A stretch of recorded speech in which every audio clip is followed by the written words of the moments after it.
예수님께서 갈릴리 주변에 있는 산에서 3일 동안 집회를 하셨습니다. 3일 동안 집회를 하고 이제 끝나고 이제 집으로 돌려보내야 되는데 이 사람들이 가다 보면 배고파서 기진하여 쓰러질 것 같아요.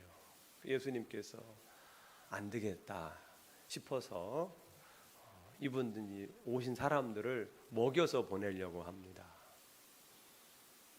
그런데 들판이라, 산 속에 있는 들판이라 먹을 것을 구할 수가 없어요. 이 당시에는 한 끼만 먹어도 잘 먹는 시절이었다고 합니다.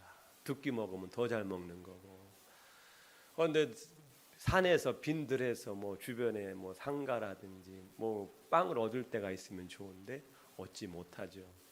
제자들에게 어떻게 하면 좋겠냐 물어보죠. 그 제자들도 당연하게 우리 어디서 이 떡을 구할 수 있습니까? 그냥 보내세요. 그때 제자들이 너에게 떡이 몇 개나 있냐 물어보십니다. 떡 7개와 생선 2마리가 있습니다. 가져와라. 그리고 예수님께서 그 떡과 생선을 가지고 하늘으로 축사하시고 그걸 떼어 나눠 주시니까 어떻습니까? 여자와 어린아이를 제외한 4,000명이 배부르게 먹고 남은 강주리도 여럿이 됩니다. 어떻게 믿을만 하신가요? 이런 얘기를 들으면 너무 황당한 이야기 아닌가 하지만 성경은 이미 4,000명이란 증인들이 있잖아요. 최소한 그 예수님의 제자들이 이 현장을 목격했어요. 이것을 아무도 없는 빈들에서 이렇게 했다고 그러면 신뢰성이 떨어지지만 최소 4,000명의 사람들이 있었어요. 그들이 그걸 먹었잖아요. 그러면 이거는 어떻게 거짓말할 수가 없는 명백한 사실이라는 겁니다. 예수님께서 행하신 성경에 기록된 이 모든 기적들은 이미 다 많은 사람들이 목격하고 그것을 증언한 것입니다. 그것을 기록한 거예요. 예수님은 오늘 4,000명을 먹이셨어요. 여기에서 여자와 어린아이를 제외한 숫자입니다. 만약에 부부가 왔다고 생각하면 몇 명이 될까요? 8,000명이 되겠고 거기에 자식 한 명만 데리고 왔다고 하면 그 12,000명이나 되겠죠. 엄청난 숫자입니다. 저는 이 말씀을 읽으면서 예수님은 4,000명을 먹이셨다. 다른 말로 하면 4,000명을 섬기신 것이죠. 저는 이 말씀을 보면서 우리 하늘문 교회도 많은 사람들을 섬겼으면 좋겠다. 그러면서 주시는 생각이 너는 하늘문 교회가 몇 명을 섬겼으면 좋겠느냐. 성도님들은 우리 하늘문 교회가 얼마만큼 사람들을 섬겼으면 하시나요? 또 얼마만큼 우리 하늘문 교회가 사람들을 섬길 수 있을까 생각을 하세요. 이 컵은 이 컵의 크기만큼 물을 담을 수가 있죠. 더 이상 담을 수가 없습니다. 물이 넘쳐나죠. 우리 하늘문 교회도 하나님이 보실 때 어떤 섬길 수 있을 만큼 어떤 그릇이 되겠죠. 우리는 잘 모르지만 외형적으로 시설적으로 이 공간에 사람들을 다 모이게 할 수 있겠죠. 그러나 시설도 중요하지만 그 시설보다 더 중요한 건 이미 우리 교회를 다니고 있는 성도들의 마음의 크기가 어떠하느냐에 따라서 우리가 사람들을 섬길 수가 있습니다. 그릇이 크면 더 크게 담을 수가 있고 그릇이 작으면 그 작은 만큼만 담을 수가 있습니다. 오늘 말씀의 제목이 하늘문 교회가 쓰임 받는 길, 이렇게 제목을 정해봤습니다. 우리 하늘문 교회가 쓰임 받기를 원하시죠? 교회의 존재는 쓰임 받는 것입니다. 이 컵은 장식용이 아니라 쓰임 받는 것입니다. 저와 우리 교회는 하나님께 쓰임 받는 것이 축복입니다. 그런 말이 있어요. 녹슬어 없어지기보다는 달아 없어져야 된다. 영국의 유명한 설교가가 하신 말씀입니다. 우리가 주어진 인생을 지금 살아가고 있는데 어떻게 사는 것이 과연 잘 사는 것일까? 녹슬어 안 써가지고 한쪽 구석에 박혀나가지고 녹이 슬어가지고 그냥 버려지는 그런 삶일 것이냐? 아니면 정말 우리가 이 세상 떠나는 그날까지 우리의 모든 것이 다 쓰임 받아서 정말 달아서 없어지는 그런 삶이 되느냐? 우리는 이왕이면 하나님께 붙들려서 귀하게 쓰임 받는 것이 축복이죠. 우리 하늘문교회도 마찬가지입니다.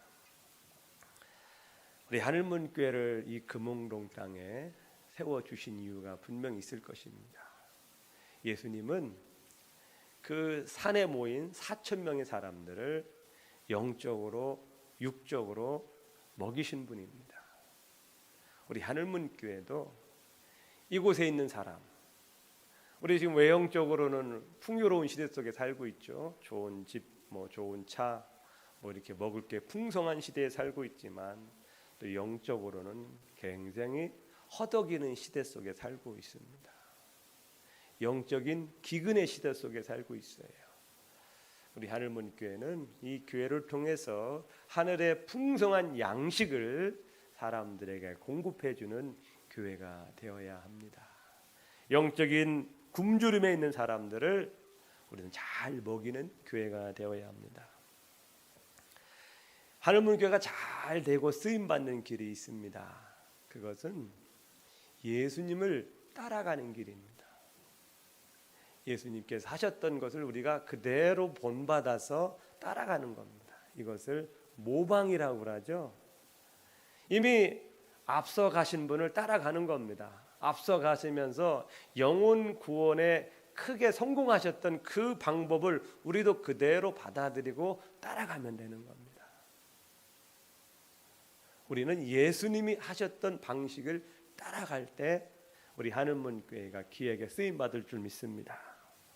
오늘은 그 예수님이 하셨던 두 가지를 배우고자 합니다. 많이 있죠. 오늘은 본문에 나와 있는 예수님이 하셨던 두 가지 방식을 보고자 합니다.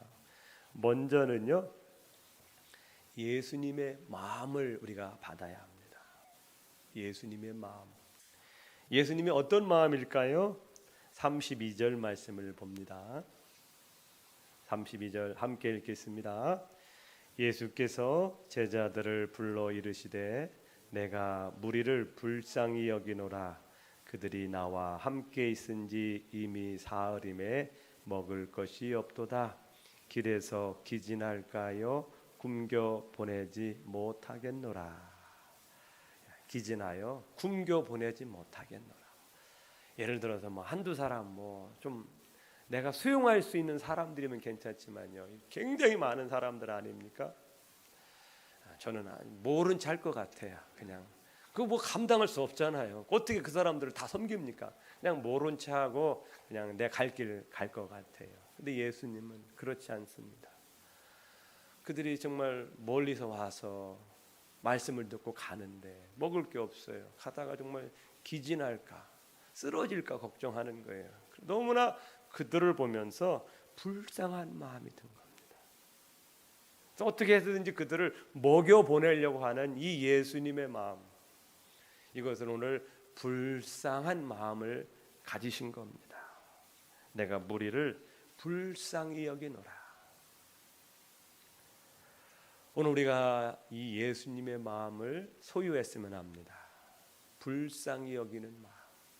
성경에 보면 불쌍히 여긴다는 표현이 많이 나와요. 예수님께서 어떤 놀라운 일을 행하실 때 그 배경에는 불쌍히 여기는 마음이 있었어요. 예를 들어 보면 마태복음 9장 36절입니다. 무리를 보시고 불쌍히 여기시니 이는 그들이 목자 없는 양과 같이 고생하며 기진함이라. 예수님은 사람들을 보실 때 불쌍한 마음을 가지신 겁니다.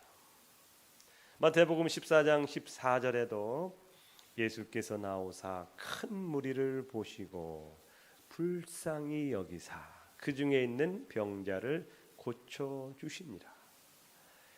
예수님께서 어떤 일을 행하실 때는 그 마음에 불쌍한 마음이 든 거예요. 그래서 도와줘야 되겠다, 고쳐줘야 되겠다, 먹여줘야 되겠다라는 이 마음이 막 마음에서 솟아나는 거예요. 그리고 그들에게 좋은 일을 해주신 것이죠. 불쌍히 여긴다, 다른 표현으로는 긍휼히 여긴다라는 표현입니다. 불쌍히 여긴다, 긍휼히 여긴다라는 히브리어는 라쿰이라는 단어입니다. 라쿰. 이것은 여자의 자궁을 의미합니다. 자궁. 다른 말로 하면 이 긍휼히 여긴다라는 것은 모성애를 말하는 거예요. 좀 마음속 깊은 곳에서 나오는 사랑의 마음. 이 세상에서 가장 큰 사랑이 무슨 사랑이겠습니까? 우리 어머니의 사랑이죠. 모성애입니다. 어머니의 사랑만큼 큰 것도 없죠. 이 긍휼히 여긴다. 우리 부모님들이, 어머님이 자식을 긍휼히 여기고 불쌍히 여기고 사랑하는 그 마음이라는 겁니다. 예수님께서는 그런 모성애와 같은 마음으로 사람들을 바라보고 섬기셨다는 겁니다. 그런데 이 예수님은요, 우리 어머니의 사랑을 더 능가하는 사랑입니다. 이사야서 49장 15절 말씀입니다. 귀한 말씀이기 때문에 같이 읽겠습니다. 여인이 어찌 그 젖먹는 자식을 잊겠으며 자기 태에서 난 아들을 긍휼히 여기지 않겠느냐. 그들은 혹시 잊을지라도 나는 너를 잊지 아니할 것이라. 부모님, 어머니 사랑만큼 큰 사랑이 없죠. 그런데 어머니 가운데 간혹 어떤 사정 때문에 자녀들을 떠나보낼 수 있고 또 따로 살 수 있지만 하나님은 절대 그런 일이 없다는 것입니다. 그만큼 우리를 사랑하시는 겁니다. 어머니가 자식을 사랑하는 건 너무나 귀한 것이고 어떻게 보면 자연스러운 것이죠. 그런데 하나님은요, 그걸 뛰어넘습니다. 정말 인간적으로 사랑할 수 없는 사람도 사랑하시는 그 긍휼한 마음. 구약에 보면요, 호세아 선지자가 있습니다. 선지자예요. 근데 하나님께서 말씀하십니다. 야, 저쪽에 가면은 성경의 표현대로 음녀가 있다, 창녀가 있으니 창녀를 데려다가 내 아내로 삼아라. 이렇게 말씀을 하시는 거예요. 말이 됩니까? 이분은 선지자인데 하나님 말씀하시니까 어떻게 해요? 그 집에 가서 돈을 주고 그 여자를 데리고 와요. 그리고 아내가 됩니다. 자녀를 셋을 낳아요. 근데 둘째, 셋째는 아버지가 누구인지가 불분명해요. 그만큼 이 여자가 결혼을 했지만은 이 삶이 부두덕했어요. 남편 된 사람 얼마나 마음이 힘들겠어요. 근데 웬일입니까? 자녀 셋을 낳고 또 집을 나갔어요.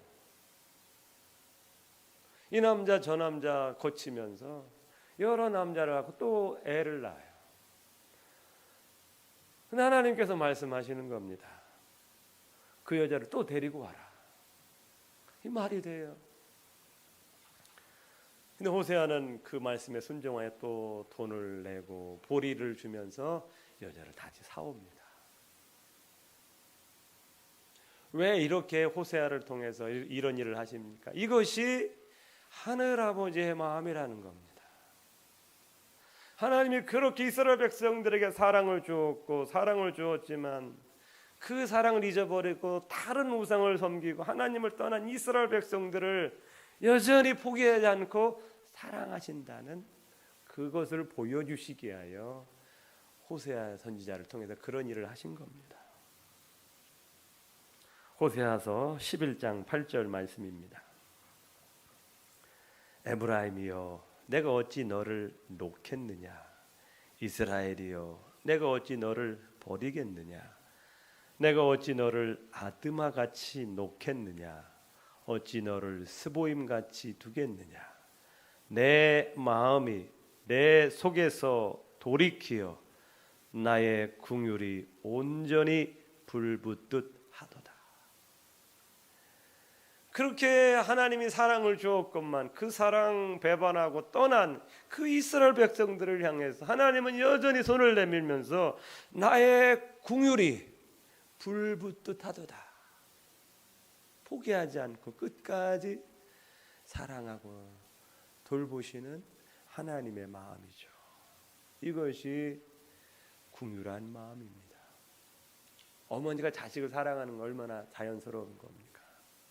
그런데 정말 그렇지 못한 사람, 그런 사람들까지도 하나님은 끝까지 사랑하시는 불쌍한 마음, 그 마음이 예수님의 마음이라는 겁니다.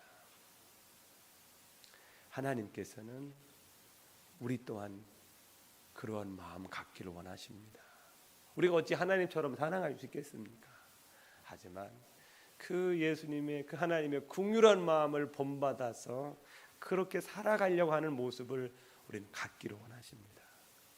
예수님께서 마태복음 5장에 팔복 중에 하나를 말씀하셨죠.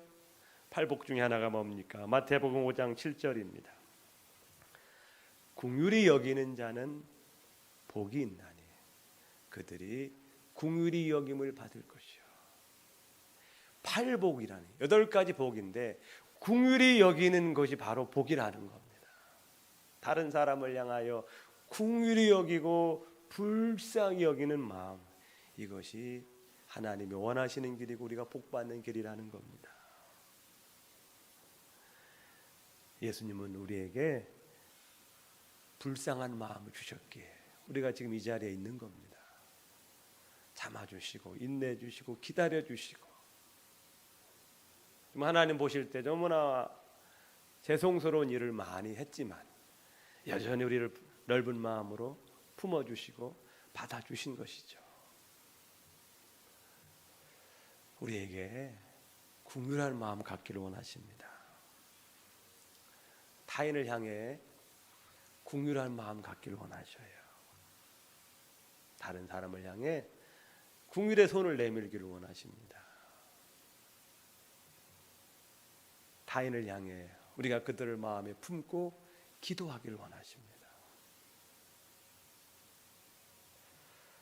우리 성도님들, 다른 사람들도 우리 예수님 만나 행복했으면 좋겠다, 그 마음 갖기를 원하십니다.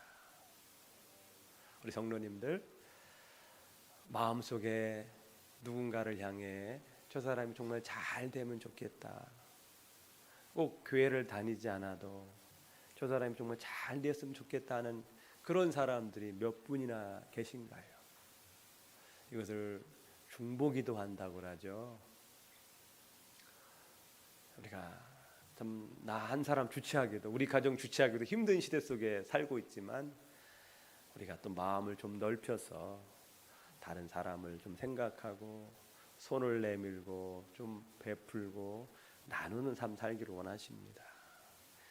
이것이 복된 인생이라는 것이죠. 우리 두 번째는 예수님의 믿음을 본받아야 합니다. 먼저는 예수님의 긍휼한 마음을 본받아야 되고요, 두 번째는 예수님의 믿음을 본받아야 합니다. 35절 말씀을 봅니다. 함께 읽겠습니다. 예수께서 무리에게 명하사 땅에 앉게 하시고. 왜 땅에 앉게 하셨습니까? 이제 줄을 지어서 앉으라는 겁니다. 왜요? 이제 음식을 나눠주려고 하는 겁니다.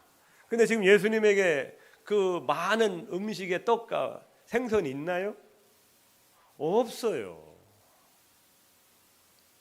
뭔가를 옆에 좀 쌓아놓고 이제 음식이 있으니까 야 이제 먹을 준비하세요, 앉으세요, 나눠드리겠습니다, 이렇게 하는 것이 아니라 지금은 아무것도 옆에 없어요.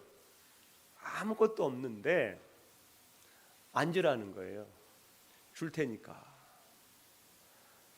우린 결론은 알죠. 결론은 아니까 먹이는 걸 알지만 그 당시에 아무것도 없는 그 상황을 생각해 보세요. 제자들도 의아할 것이고 사람들도 의아할 것이에요. 이게 바로 예수님의 믿음입니다. 제자들의 반응이 어땠나요? 제자들은 33절 말씀에 제자들이 이르되 강야에 있어 우리가 어디서 이런 무리가 배부를 만큼 떡을 얻으리까? 이게 믿음이 없는 게 아니라 당연한 거죠. 우리 같아도 그럴 겁니다. 어떻게 이 많은 사람을 다 먹여요? 40명도 아니고. 우리도 이 상황에 있다면 제자들의 반응일 겁니다. 예수님 무슨 소리 하시는 거예요? 이 빈들에서 어떻게 이 많은 사람을 양의 떡을 구합니까? 근데 예수님 어때요? 그런 상황에서 앉으라는 겁니다. 떡 줄 테니까 앉으라는 거예요. 대단한 믿음인 겁니다. 하나님은 때로는 우리에게 이런 믿음을 요구하실 때가 있어요. 보통의 경우는요, 어느 정도 이렇게 준비를 하죠. 인적, 물적 어떤 일을 하려면 준비를 하고서 일을 진행합니다. 이것이 보통의 방식이고 합리적인 방식입니다. 그런데 하나님은 어떤 때는요, 우리에게는 비록 없어요. 없지만 믿음으로 행하기를 원하실 때가 있습니다. 이스라엘 백성들이요, 이집트에서 탈출하여 첫 번째 만난 그 장벽이 홍해 바다죠. 지금 가보니까 바다예요. 어떻게 이 바다를 건널 수 있었을까? 지금도 가면 그런 생각이 들어요. 근데 처음 홍해 바다를 만났을 때는 하나님께서 그 바다를 갈라주셔요. 그리고 이스라엘 백성들이 그 바다를 지나갑니다. 두 번째 요단강을 만났을 때는 그렇지 않았습니다. 그 당시 요단강도요, 폭이 1km 정도 되고요, 홍수 시절이라 물이 막 넘치는 시기였습니다. 그때는 어땠습니까? 또 물을 갈라 놓으시고 건너신 게 아니에요. 그때는 어떻습니까? 들어가라는 거예요. 들어가라. 말이 됩니까? 막 흙탕물이 막 쏜살같이 비가 와가지고 뭐 여러분 아시잖아요. 흙탕물이 내려오는데 쏜살같이 내려가면 나무 때문에 막 나무 뿌리도 내려가고 뭐 막 쏜살같이 흘러가요. 근데 거기를 발을 담그라고 하니 이게 말이 돼요. 그때에 제사장들이 언약궤를 메고 발을 담그죠. 발을 담그니까 오던 물들이 멈추기 시작합니다. 첫 번째는 이스라엘 백성들이 그만한 믿음이 없었어요. 이집트에서 갓 나왔기 때문에. 하지만 강야 40년을 거치면서 이제는 하나님의 능력을 보았기 때문에 이제는 믿음으로 행하기를 원하십니다. 믿음으로. 우리가 어느 정도 신앙생활하면 때로는 우리가 믿음으로 행하기를 원하십니다. 아무것도 없는데요. 안 해요. 하나님은 믿음으로 행하기를 원하십니다. 우리가 이 믿음으로 행할 때 꼭 기억해 놓으세요. 하나님 우리에게 뭔가 말씀하시고 명령하실 때는 이미 다 하나님께서는 우리는 보이지 않지만 예배해 놓고 계셨다. 이것을 여호와 이레라고 합니다. 여호와 이레. 우리가 믿음으로 하나님의 말씀에 순종하면 하나님은 단계마다 예배해 놓고 계십니다. 일이 진행되게 해요. 왜 하나님 이런 방식을 쓰실까요? 우리 성도들의 믿음을 키우시기 위함입니다. 늘 어린아이 같으면 안 되잖아요. 맨날 주는 것만 먹으면 안 되잖아요. 이제는 우리가 스스로 행할 수 있는 그런 믿음의 단계를 가기를 원하십니다. 예수님께서 제자들을 훈련하시고 파송하죠. 너희도 가서 전도해라. 둘씩 짝지어서 여러 지역으로 보냅니다. 그때에 예수님께서 어떻게 말씀하십니까? 마태복음 10장 9절 11절 말씀입니다. 함께 읽겠습니다. 너의 전대에 금이나 은이나 동을 가지지 말고 여행을 위하여 배낭이나 두벌 옷이나 신이나 지팡이를 가지지 말라.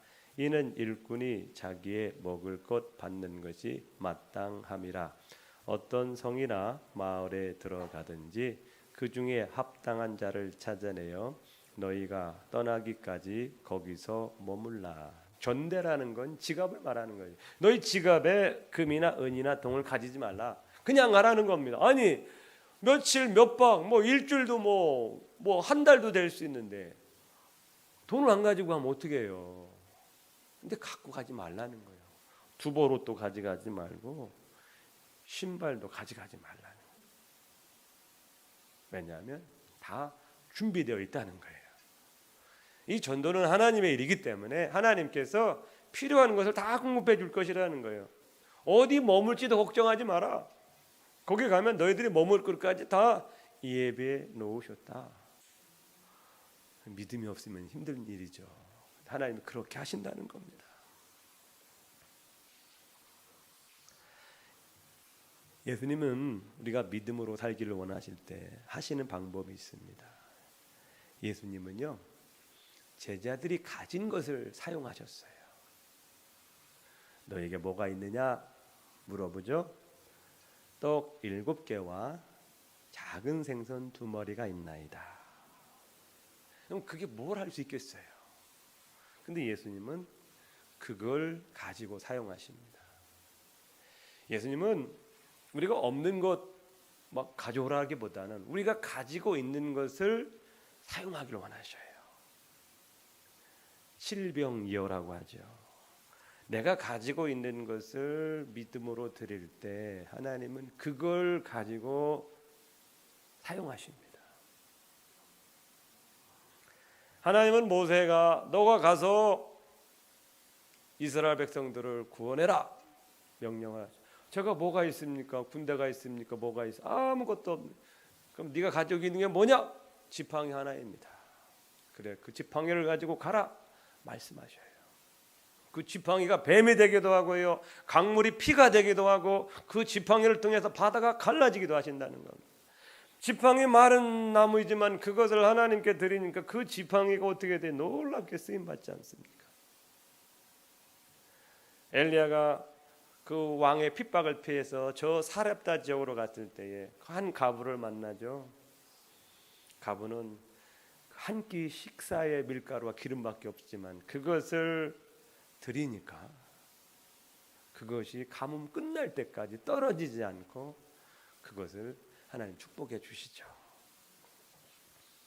이처럼 하나님은요, 우리의 가진 걸 가지고 사용하기를 원하셔요. 쓰기를 원하십니다. 우리의 시간, 우리가 가진 재능, 은사, 이걸 사용하기를 원하셔요. 좀 잘 못하는데, 할 수 있는 게 없는데, 아닙니다. 우리가 가지고 있는 것을 믿음으로 드리면 하나님 그걸 들어 사용하시는 겁니다. 우리를 사용하기를 원하지만 능력 있는 사람, 막 재능이 출중한 사람만 쓰는 게 아니라 내가 가지고 있는 것을 드리면 나를 통해 일하기를 원하시는 겁니다. 마른 막대기가 뭘 할 수 있겠어요? 마른 막대기가 그 수많은 그 이집트 군인들을 어떻게 무찌를 수 있겠어요? 하지만 그것을 드리니까 하나님 그걸 통해서 놀라운 일을 행하십니다. 하나님 여전히 똑같아요. 하나님 저나 여러분을 귀하게 쓰고 싶어 하셔요. 내 마음을 드리고 내가 가지고 있는 걸 드리면요, 하나님은 그때부터 일하기 시작하는 겁니다.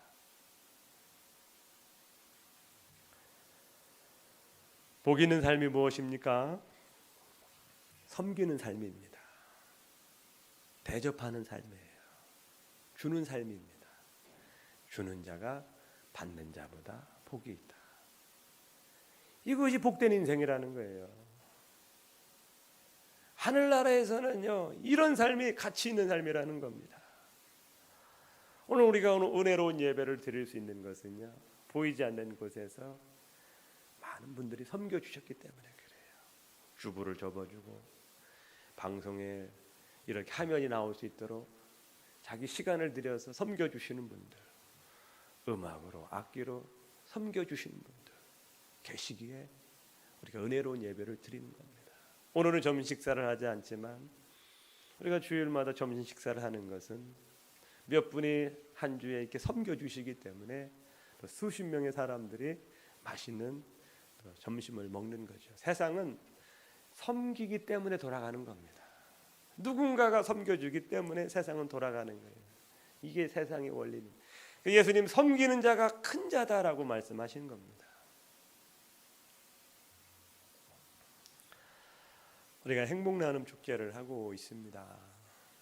저와 여러분, 하나님이 원하시는 것은 먼저는 우리에게 다른 사람을 향한 불쌍히 여기는 마음 갖기를 원하십니다.